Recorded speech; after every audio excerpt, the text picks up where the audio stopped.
Hello, welcome to the very first episode of the Sheriff's Mic, Cleared to Talk with me, your host, Corey Honea, Sheriff of Butte County.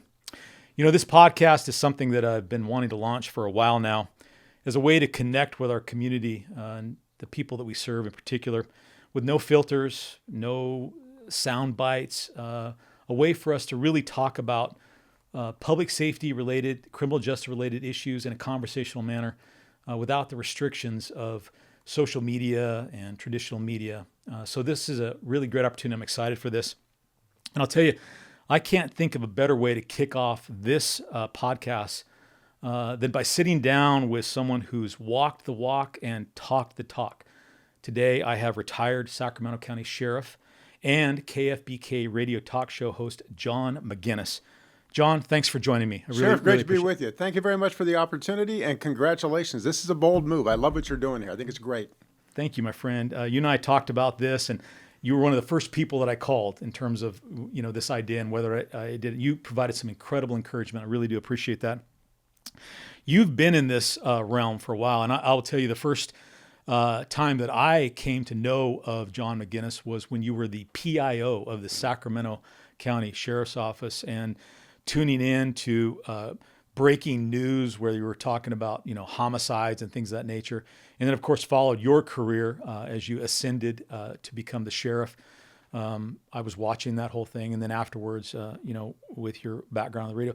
For our listeners who haven't yet discovered John McGinness, can you tell us a little bit about your background? I think it's really relevant to what we're talking about today. Well, I had the privilege and honor of working in law enforcement for well over 3 decades, loved every minute of it, and I found just a tremendous passion. The old saying, if you find something you truly love to do and make a living at it, you never work a day in your life. And there's truth in that. As you know very well, there's long, hard hours, there's stress, there's all kinds of crises that you have to deal with, but there's just something so fundamentally rewarding to it that I could not have been more blessed in terms of my career opportunities. Not only what I got to do and the opportunities that existed in the profession, but the people with whom I had the pleasure of working, and honestly, the people I had the pleasure of serving. So it was a wonderful experience. I love education. I've taught and I've been a student my whole life, continued to pursue new information and new knowledge. And very candidly, I have watched you and your extraordinary communication skills. Everybody who knows your name has had the chance to see you actually take a very critical role in anything from a potential dam breach that could have wiped out who knows how many people and how many communities.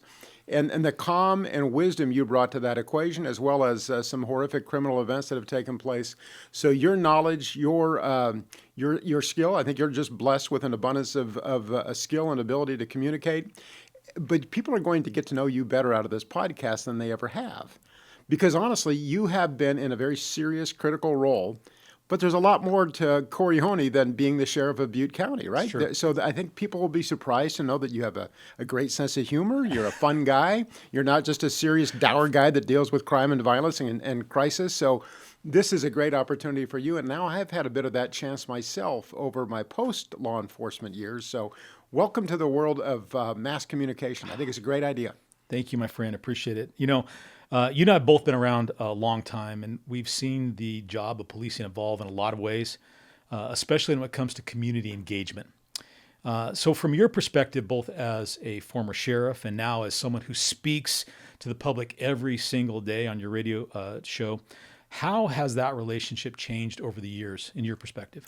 It's changed a lot, I think, although I'm every now and then heartened by an experience that I'll have that'll tell me that there is still a profound element of respect that exists and appreciation for what law enforcement does. I absolutely believe that to be the case, but it's been a bit unpopular to say that publicly. Obviously, George Floyd, the Ferguson effect before that, going back to August of 2014, that really did have a chilling effect on law enforcement public relations. And as you well know, I'd be willing to bet that the communication you get from the public in Butte County about your people doing extraordinary work far outnumbers the complaints that you get. And frankly, some of the complaints are largely misunderstandings. Not to say that there is a lack of imperfection that exists everywhere, but the change has been rather significant. I sense that we're coming back out of that, but it has affected, I believe, recruitment in law enforcement, and it has chilled the ability of a peace officer to actually do their jobs effectively and have that relationship with the community. So again, what you're doing here, I think, is a big, bold step in enhancement of that relationship. I agree. I couldn't agree more. And I'll take this opportunity to note that I feel blessed to be the sheriff of Butte County and to police in this particular community. We have a tremendous amount of support from our constituents. And notwithstanding what the narrative is outside of our community, continually I am amazed and gratified at the kind of support that we have. So, you've already touched upon this, and I think that this kind of delves into one of the reasons that I wanted to get involved in this particular endeavor, and that is, public trust has always been central to law enforcement. And it has felt like the landscape has shifted, sometimes dramatically, over the last few years. And I'd like you to expand upon a little bit. How have you seen public opinion about law enforcement change, and how have traditional media and social media influenced that change? I think, unfortunately, to an extraordinary degree, and not in a good way, and it has become popular to malign law enforcement. I'll correct that a bit and say it had been, because I do sense that's changing, but it had become very popular. If a person was the subject of multiple contacts with law enforcement, there was something wrong with law enforcement, or so went the narrative. And I saw that from a major newspaper in Sacramento that said, yes, this individual was stopped by the police X number of times. There's something wrong there. Well, there is. And that person probably needs to do a little self-reflection in terms of answering the question, why are the police having so much contact with them, right? But that was a bit of a change that I think came from Ferguson and George Floyd. And yeah, the need for law enforcement, I think, on an ongoing basis to maintain the not only the absolute adherence to constitutional responsibility and professionalism, but also to work on the appearance of that, to make sure that the public knows, is very important. So I sense that that's coming back, and I've had a couple of just anecdotal experiences where I've seen members of the public that would approach me out in public and say, they look around kind of cautiously and say, I want you to know I support the police. And I said, well, you can be proud. You can say that proudly. So I do sense that has been healthier than it would appear, but then a kind of a lack of courage on the part of many to speak out and say, wait a minute, this is not what my experiences have been with law enforcement. I worked homicide for a long time in my career and established relationships with the families, the survivors of homicide victims. I still communicate with those families to this day, and that's been well over 20 years since I was working in that capacity. So I'm sure you have similar stories. Mm-hmm. And so I think it's nice for the general public to understand that, to help really truly have a clearer understanding of what law enforcement is all about. And I think it serves our purposes, your purposes, actually quite well. I agree with you. Now, I'll tell you, so it's interesting because, we are talking about this swinging of the pendulum kind of back from where it was. And I know you were on the forefront of a movement here recently with the passage of Proposition 36.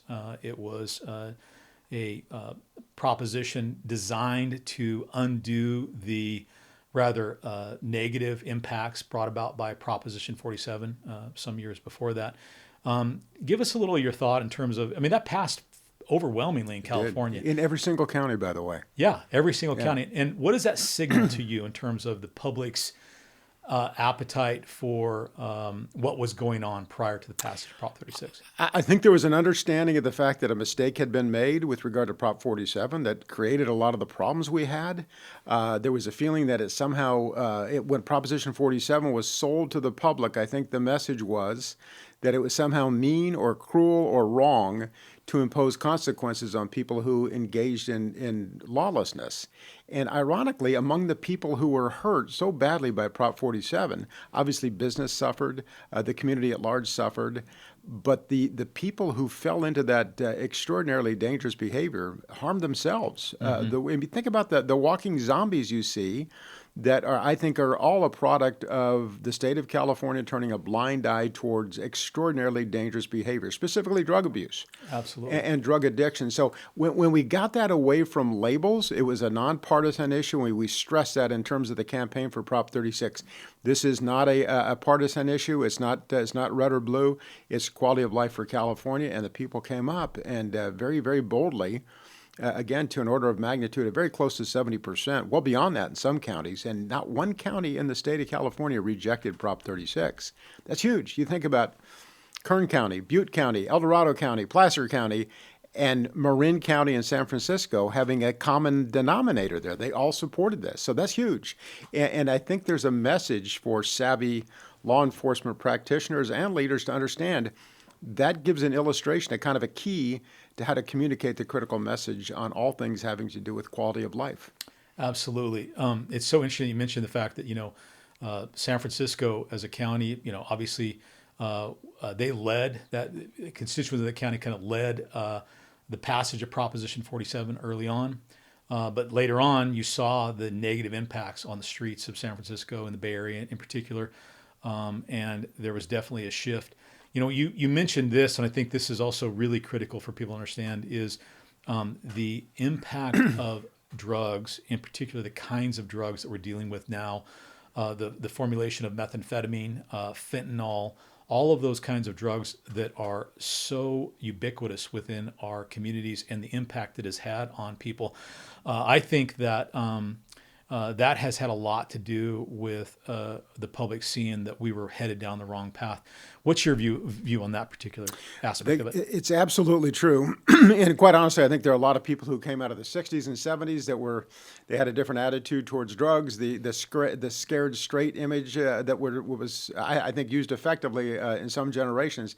But that kind of went by the wayside when you had people who, in their university time in life, were smoking a lot of pot and doing some other recreational drugs, and they survived that. Not that I would endorse or recommend that, but they did. Well, now you have a completely different kind of a drug scene. And, I've been told along the way that if you want to impose consequences on people who use illicit drugs, that you're somehow cruel. You're not showing compassion. So my response to that is, how much compassion is embodied or evidenced when you see people walking around communities that once upon a time did not have that environment at all, right? You think back to the homeless population, people living in parks and alleys and sidewalks and business thresholds. In our experience in law enforcement, that didn't exist, because if we found somebody under the influence, we would arrest them. And in more recent decades, they would wind up in drug court, and they would be the subject of a very, very well-planned program to get them out of that lifestyle. There'd be failures along the way, but for the most part, that worked very well. That went away with Prop 47. Yep. And now you mentioned fentanyl, and by the way, today, as we record this, is Fentanyl Awareness Death. And it is the leading cause of death for a huge demographic in this nation that is typically the most healthy demographic group. And so it's something we have to really, truly be aware of. This is not people smoking pot. No. This is a much more dangerous chemical substance, and there are people who profit off the dissemination and sales of fentanyl, and that's an ugly, ugly force, and it is absolutely everywhere. And the tragic losses that I had a chance to see in working on Prop 36, meeting with some of the families who have lost loved ones to that horrible drug. It's a part of all of this awareness. And it's a message that you and I know very well, and we've been sharing for a long time. But now I think we have a better platform to get that out. Yeah, I so agree. It's interesting. I think that there is a very clear intersection between the kinds of drugs that are pervasive through our community and the mental health issues that we're seeing. And there's probably an intersection between that and the unhoused. And, for our viewers, I plan to have our Director of Public Health on as one of my guests. And we're going to explore in more detail that intersection and talk about it. But it's an important topic for all of us to understand. So, for decades, we have used town halls, neighborhood watch meetings, Rotary Club presentations, and then more recently, social media to engage our community, to provide outreach, and all of those are valuable tools. Absolutely. But in today's world, what do you see as the limitations of those traditional outreach methods? Well, I think the sheer numbers tell that story. So I assure you, and I don't want to, and I don't like to be too nice to people, but I'm such an extraordinary fan of yours, I have to be candid. The people in Butte County want to hear what you have to say, because you have an interesting story to tell. You're an expert in the area that affects their lives in an extraordinary way, right? So you have that basic information. Plus, you're blessed with the ability to tell the story very, very well. So if you're going to go to a Rotary or a Kiwanis meeting in the far reaches of Butte County, you're going to get an audience there. But that still leaves the overwhelming majority of the county that's not hearing that message. So what you have now is, through the miracle of electronics, the ability to really, truly talk to a large group of people. And by the way, it's there for people to follow up on afterwards. Did you see the Sheriff's podcast? No, I didn't. Well, check it out. It's worth viewing, worth listening to. I think that's huge. And the candor that you share, and I know that you're among the many who readily acknowledge you are recruiting human beings from the human race to be deputy sheriffs to execute extraordinarily critical duties in your county. They're imperfect, and they're going to have. There's going to be occasions when you're going to have to get them back on course. In some cases, you're not going to be able to get them back on course. They're going to have to be discharged or perhaps even prosecuted. Mm-hmm. And it takes candor in all of that. And to share the message, it's a complex world, extremely complex. But the critical nature of the work that your office does, I think probably when people take time to reflect, they know that. But everything that you do, as you go about your business of trying to make a living, trying to recreate, raise your family, do what it is you want to do, you cannot do that without a basic fundamental feeling of safety, and that's not a naturally occurring development. You have people who will be greedy, people who will want to do untoward things to other human beings, and here we have a resource that is in position to act within the Constitution and set a balance to that, to actually stop what would be destructive behavior. So it's so fundamental, so critical to everything that we value in life. That's the premise, the basis upon which our society is built. I don't think that overstates it. And it's really, truly something people have to know about. And the extent to which a community feels safe will absolutely influence the extent to which they thrive. Yeah, I agree. You know, it's interesting. Our business is of keen interest to everybody. I mean, if you look at some of the top shows that people watch, they're all crime-related, Law and Order, NYPD Blue. There's all these law enforcement, criminal justice-related programs and movies. So clearly there's an appetite for the community. That, unfortunately, though, I don't know that you can really peel back the curtain, so to speak, and give people a clear understanding of the challenge that we're facing. And I agree with you.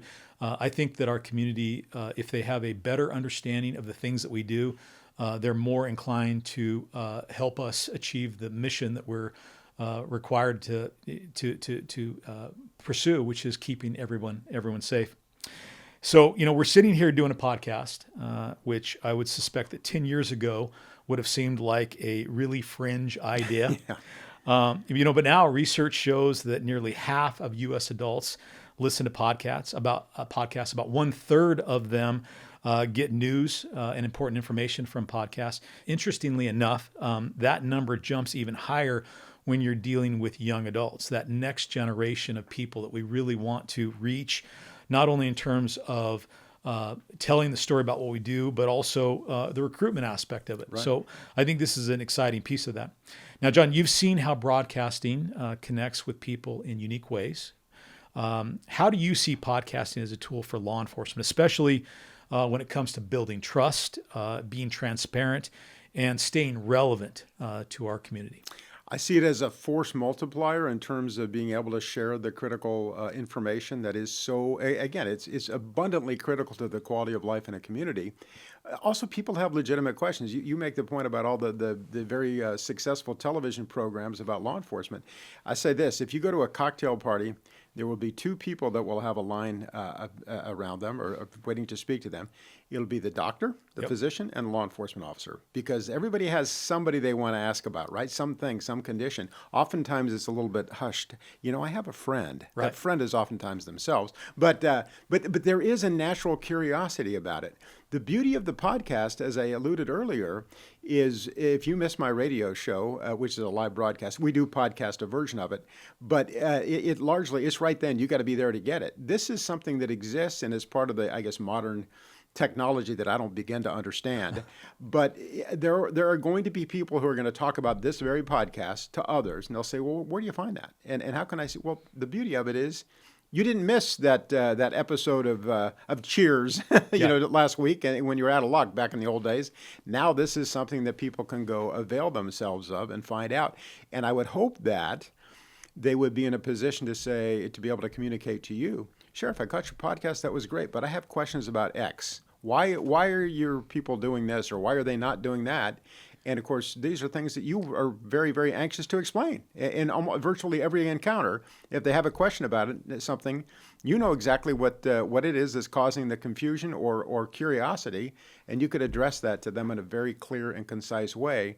Not to replace the Rotary Club speeches, because those are still really, truly critical, but it's to I think, force multiplier, to get that word out to more people, and to showcase the good work that your folks do. People need to know the extraordinary selflessness that law enforcement officers across the spectrum apply every single day and night of their career.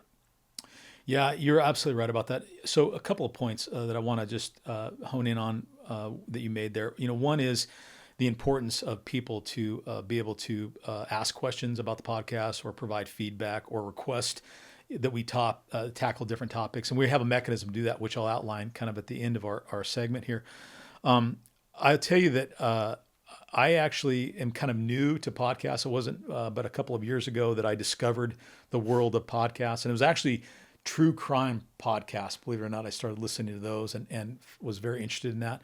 And then from there got into other podcasts that provided, insight into, current events and, what's going on in the world. One of the things that I found is that there's a diversity of opinion that you can get through podcasting that you don't always get when you're watching, local news broadcasts or national news broadcasts. The other piece of it that I think is really exciting is the fact that, as you noted, we're recording it. We're going to put it out on our webpage. There'll be a link to the major podcast platform so people can do that. But we're also going to put it on our YouTube channel. So there's a way for people to go back, look at it, and consume it at a time and a location that is convenient for them, which I think is a game changer from the standpoint of communicating with our community. Absolutely agree. Yeah. They can consume it at their convenience, on their commute, on their periods of time where they're waiting for somebody, waiting for something to happen. There's an opportunity, right? Yeah, for sure. And it also is a format that you can actually sit down and talk with somebody who is a subject matter expert and kind of delve into the more intricacies of a topic, or see where the conversation goes. Kind of what I liken it to is, you and I have had an opportunity to have a number of conversations. We sit down and maybe have coffee together, and the dialogue and the conversation is fascinating. This gives everybody an opportunity to sit at the table, if you will, and hear what we're talking about. And I think that's a pretty cool thing. And I'll tell you something. I know from your MO, if I may, there's no secrets. You except those things that have to be kept confidential for legal purposes. Yeah. But I think that's a very welcoming component to it as well. And there was a time in early on in my law enforcement career, there were walls. We had we didn't share information. There was an attitude that we would not allow the media in the main jail, for example. And I said, wait a minute. In time, I said, what are we trying to hide here? We want to. There are certain things that have to be protected, but invite the media in to see. Allow people to go on what we call walk-alongs, like ride-alongs in patrol. We had walk-alongs to actually accompany the deputies on a shift in the jail and see exactly what it's all about. The mystery went away, and a lot of the contentious attitude towards what took place in that structure, that building, went by the wayside. So I think it's a very healthy way of approaching business and sharing more information with the general public. You're so right about that. And you mentioned this earlier, and I want to just highlight it, the fact that whenever I have an opportunity to answer questions of members of the public, give them insight into why we do the things we do or why I made the decision that I made, almost every time people walk away with a better understanding and appreciation. And even though they may not always agree, they're appreciative of the opportunity to see the insight, and will recognize that sometimes we in law enforcement have very difficult jobs. We have to make decisions in very tense and uncertain and chaotic situations. And sometimes we're having to choose between the lesser of evils in terms of how we approach things, right? Right, absolutely true. You touch on something there, if I may. You think about it in your career, officer-involved shootings, for example. you'll get information on an officer-involved shooting, and pretty early on in the process, as you're briefed on something, you can draw a conclusion as to what this looks like is going to be a good shoot. It's going to be an in-policy lawful use of force, or sometimes perhaps I have some concerns about it. But as you draw that conclusion about something being a good, appropriate use of force, the general public doesn't have your background and experience, your legal training. You're as an officer of the court, as a lawyer, even far beyond that of the average peace officer. But people who work in that environment all the time understand the nuance and intricacies of that, what the law actually says, what the expectations are, what would be inclined to happen but for an officer intervening and stopping a horrifically violent situation from getting worse. So there's an example, I think, of where the general public's purposes are served when they learn more about that, more about the background, more about why that was the proper thing to do. And I think the more communication law enforcement leaders have with the general public, the better off everybody is. That's a great segue into my next question. And just before I ask that, I will say that I think this particular way of communicating with the community is well suited for sheriffs. Agreed. Yeah, because what I mean, as you know, we are directly elected. We work directly for the communities that we serve, our constituents. And as a result of that, I think we have the ability to speak more candidly and an obligation in some cases to speak more candidly. Sometimes our counterparts in police departments have to be thoughtful about the fact that they work for city council and be a little bit careful about how they express their views. Yeah. What's your thought on that?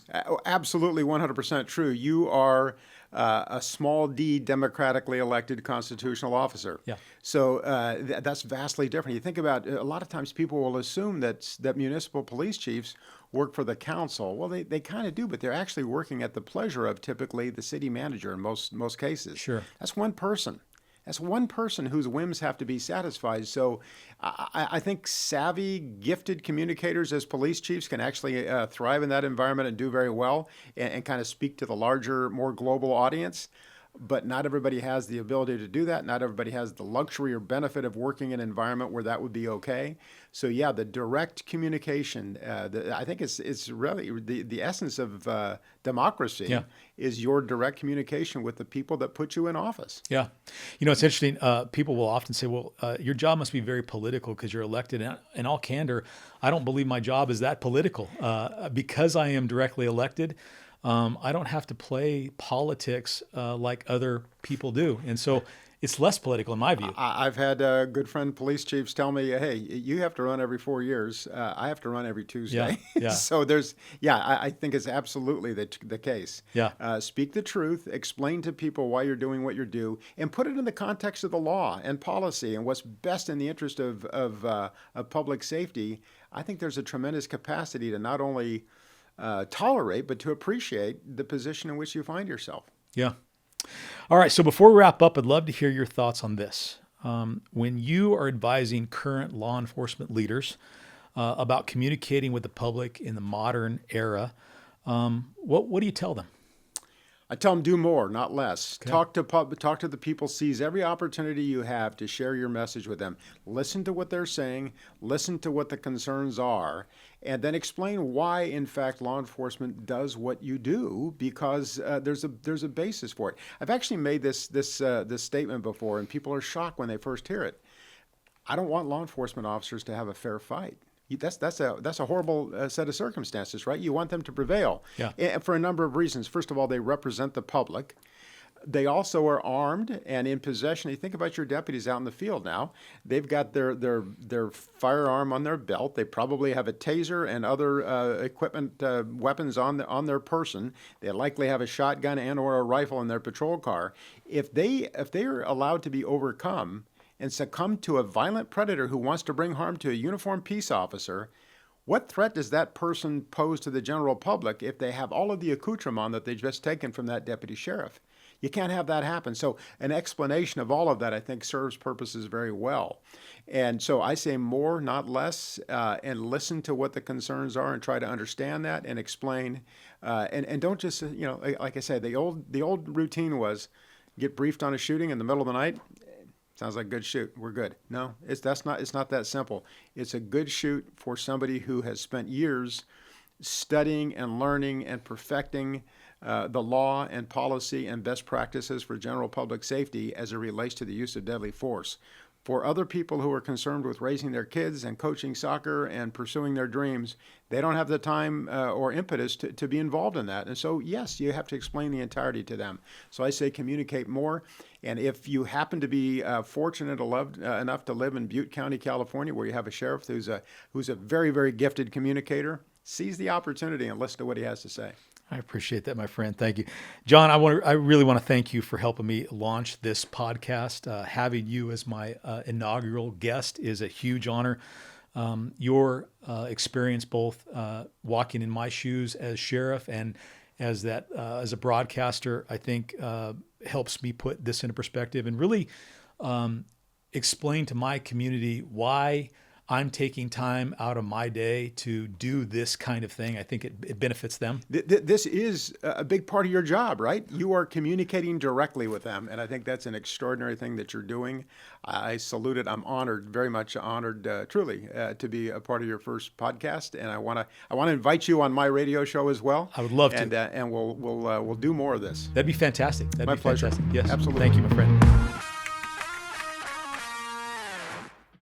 And to our listeners, thanks for listening to my first podcast, The Sheriff's Mic, Clear to Talk with me, Sheriff Corey Honea.